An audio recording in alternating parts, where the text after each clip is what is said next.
अस्सलाम वालेकुम। इस एक्सरसाइज में हम HTML की बेसिक्स कवर करेंगे। तो सबसे पहले गेटिंग स्टार्टेड का सेक्शन है। इसमें आप देख सकते हैं कि एक सैम्पल HTML कोड गिवन है जिसके अगेंस्ट उसका डिस्प्ले भी गिवन है। तो इस कोड को लिखा गया कोड पेन में और आप इस कोड को खुद भी एडिट कर सकते हैं ट्राई अबव कोड के बटन पे क्लिक करके। तो इसमें आप देख सकते हैं कि हमारे पास 6 डिफरेंट HTML टैग्स हैं और उनके अगेंस्ट 6 एलिमेंट्स जनरेट हो रहे हैं। तो इसको थोड़ा सा आप नीचे स्क्रॉल करेंगे तो आपको HTML के टैग का एक सिंटैक्स गिवन है जिसमें आप टैग नेम से स्टार्ट करते हैं और टैग नेम से पहले फॉरवर्ड स्लैश लगा के इस टैग को क्लोज करते हैं और ओपनिंग और क्लोजिंग टैग्स के दरमियान आपका कंटेंट आता है। तो आपने इन तमाम नोट्स को डिटेल में कवर करना है। सो नेक्स्ट सेक्शन में हम हिस्ट्री पे जाएंगे। तो हिस्ट्री में इसलिए इधर रिपीट नहीं कर रहा क्योंकि इसमें कोई टेक्निकल चीज़ नहीं है, ये सिर्फ आपने गो थ्रू करना है तो आपको समझ आ जाएगी। इसमें पहले ओरिजिन बताया गया कि किधर से ये आइडिया ओरिजिनेट हुआ था वर्ल्ड वाइड वेब का, फिर हाइपर टेक्स्ट लिंक्स क्या होते हैं, HTML और HTTP का आइडिया किधर से आया, और सर टिम बर्नर्स ली जिन्होंने जो कि इन्वेंटर्स हैं वर्ल्ड वाइड वेब के, उनकी क्या मेजर कंट्रीब्यूशन थी, फिर कैसे वर्ल्ड वाइड वेब का आइडिया आया और फिर उसमें किस तरह से इम्प्रूवमेंट्स होती रहीं, और फिर W3 कंसोर्शियम कैसे बना। ये सारी हिस्ट्री इसमें कवर की गई है। नेक्स्ट सेक्शन पे अगर आप आएंगे तो उसमें एक्सप्लेन किया गया है कि टैग और एलिमेंट्स का डिफरेंस क्या होता है। तो अगर हम HTML कोड की बात करें तो HTML कोड के अंदर जो आपको लाइन नंबर 1 पे ये H1 दिस इज हेडिंग 1 और H1 को हम क्लोज कर रहे हैं, ये नज़र आ रहा है, ये कंप्लीट एक एलिमेंट है। लेकिन इसमें जो टैग्स हैं वो सिर्फ H1 और H1 विद फॉरवर्ड स्लैश ये टैग्स हैं। तो टैग्स सिर्फ बाउंड्री डिफाइन कर रहे हैं एक एलिमेंट की। तो इस तरह से 6 टैग्स हैं और उन्होंने 6 एलिमेंट्स को आइडेंटिफाई किया है स्टार्ट और एंड के थ्रू, स्टार्टिंग और एंडिंग टैग ने। और जब यही एलिमेंट्स GUI में जा रहे हैं, डिस्प्ले में जा रहे हैं, तो इनके टैग्स रिमूव हो जाते हैं लेकिन इनका कंटेंट डिस्प्ले हो रहा है और उसका डिस्प्ले डिटरमिन कर रहा है ब्राउज़र उन टैग्स से जो हमने ऐड किए हुए थे इस कंटेंट के साथ। तो जब आप बाकी ये कवर करेंगे नोट्स तो आपको मज़ीद आइडिया भी हो जाएगा। इसके बाद टैग्स टाइप्स डिफ़ाइन की गई हैं। 3 टैग टाइप्स हमने कवर किए हैं। सबसे पहले सिमेंटिक टैग्स हैं। ये वो टैग्स होते हैं जो कंटेंट के साथ साथ हमें ये भी बता रहे होते हैं कि वो कंटेंट किस टाइप का है। जैसे अगर आप हेडर ऐड कर रहे हैं तो हेडर का टैग यूज़ करेंगे, तो हेडर का टैग ये तो बता रहा है कि ये एक हेडर है प्लस कंटेंट ऐड कर रहा होगा हेडर के अंदर। इसी तरह अगर हम मेन्यू बिल्ड कर रहे हैं तो हम नैव का टैग यूज़ करेंगे। अब वो मेन्यूज़ तो डिस्प्ले होंगे लेकिन साथ नैव का टैग ये बता रहा है कि एक्चुअली ये नेविगेशन है। तो ये जो टैग्स हैं जो कंटेंट के साथ साथ कुछ मीनिंग्स भी दे रहे होते हैं। जैसे फूटर का टैग है, ये मीनिंग दे रहा है कि इसमें जो कंटेंट आ रहा है वो फूटर से बिलोंग करता है। तो इन तमाम टैग्स को हम सिमेंटिक टैग्स बोलते हैं जो कंटेंट के साथ साथ उनका मीनिंग भी बता रहे होते हैं। इसके अलावा कुछ नॉन सिमेंटिक टैग्स होते हैं जो कि हमें कंटेंट का मीनिंग तो नहीं बताते लेकिन कंटेंट डिस्प्ले कर रहे होते हैं, जैसे डिव, स्पैन, ये पॉपुलर एग्जांपल्स हैं। इसके अलावा एम्प्टी टैग्स होते हैं जो कि जिनका सिंगल टैग होता है और उन्होंने कोई स्टार्टिंग और एंडिंग बाउंड्री डिफाइन नहीं करनी होती किसी कंटेंट की, तो इसलिए वो सिंगल टैग ही इनफ होता है। अभी नेक्स्ट जब हम जाएंगे तो इमेज की एग्जांपल हम डिटेल में देखेंगे। तो ये जो टैग्स हैं इनकी डिटेल्स आपको इनके साथ जो लिंक गिवन है उधर से मिल जाएंगी। तो ये टैग्स आपने कवर करने हैं उस लिंक से, कोई क्यूरी हुई तो वो आप पूछ सकते हैं।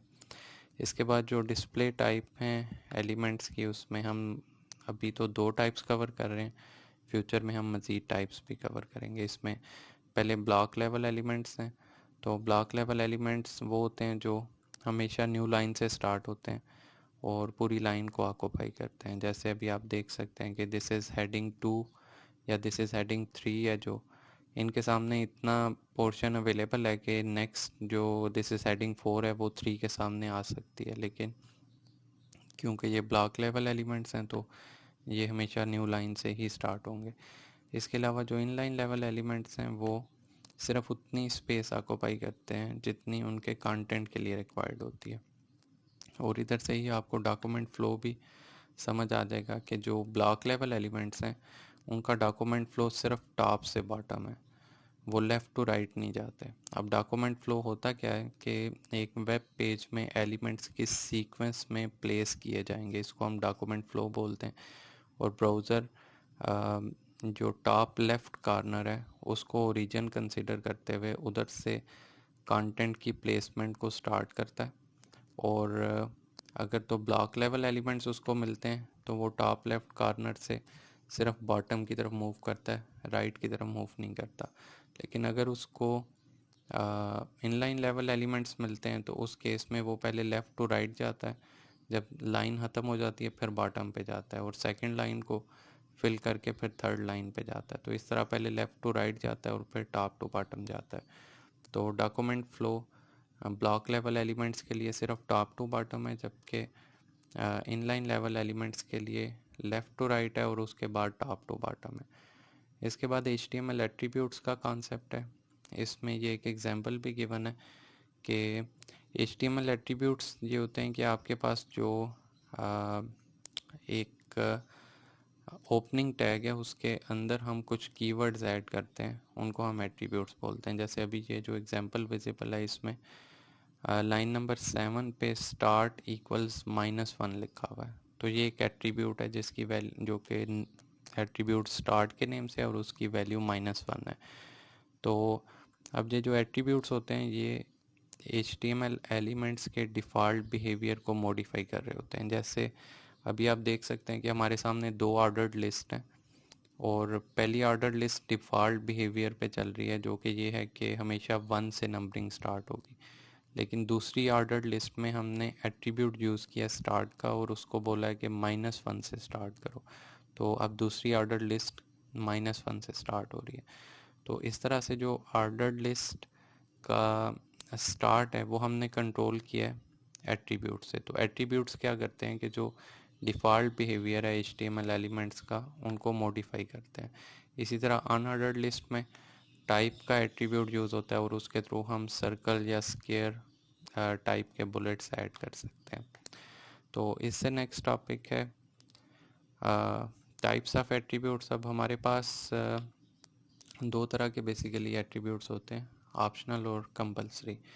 ऑप्शनल एट्रीब्यूट्स वो हैं जिनको अगर हम ना भी ऐड करें तो हमारे एलिमेंट्स डिस्प्ले हो जाएंगे। जैसे प्रीवियस एग्जांपल में आप देख सकते हैं कि ये जो फर्स्ट ऑर्डर लिस्ट है ये विदाउट एनी एट्रीब्यूट भी डिस्प्ले हो गई है। तो ये जो स्टार्ट का एट्रीब्यूट है ये ऑप्शनल है, क्योंकि अगर हम इसको ऐड नहीं भी करते तो स्टिल हमारा एलिमेंट प्रॉपरली जनरेट हो रहा है, लेकिन अगर हम ऐड कर देते हैं तो उसमें कुछ एक्स्ट्रा फीचर ऐड हो जाता है।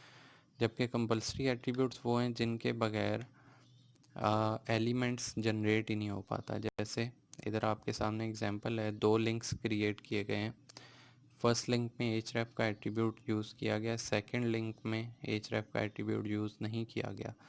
तो फर्स्ट लिंक प्रॉपरली जनरेट हुआ है, सेकंड लिंक जनरेट ही नहीं हो सका। आप देख सकते हैं कि डिस्प्ले में उसके नीचे लाइन नहीं आ रही, इट मीन्स कि वो क्लिकेबल नहीं है।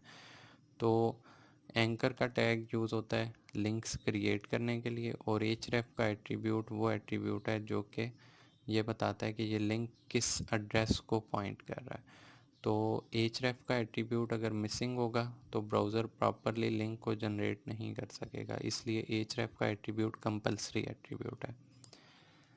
तो ये डिफरेंस था कंपलसरी और ऑप्शनल एट्रीब्यूट्स का। आप एक ही वक्त पे ये दोनों एट्रीब्यूट्स भी एक टैग में यूज़ कर सकते हैं। जैसे ये इमेज के टैग के एग्जांपल है, इसमें जो सोर्स है वो हमने कंपलसरी एट्रीब्यूट यूज़ किया जिसमें हम एड्रेस बता रहे हैं इस इमेज का, और जो विड्थ है ये ऑप्शनल एट्रीब्यूट है, इसको नहीं भी यूज़ करेंगे तो स्टिल ये इमेज डिस्प्ले हो जाएगा, लेकिन अगर सोर्स यूज़ नहीं करेंगे तो फिर ये डिस्प्ले नहीं होगा, क्योंकि ब्राउज़र को पता ही नहीं चलेगा कि इमेज पिक किधर से करना है।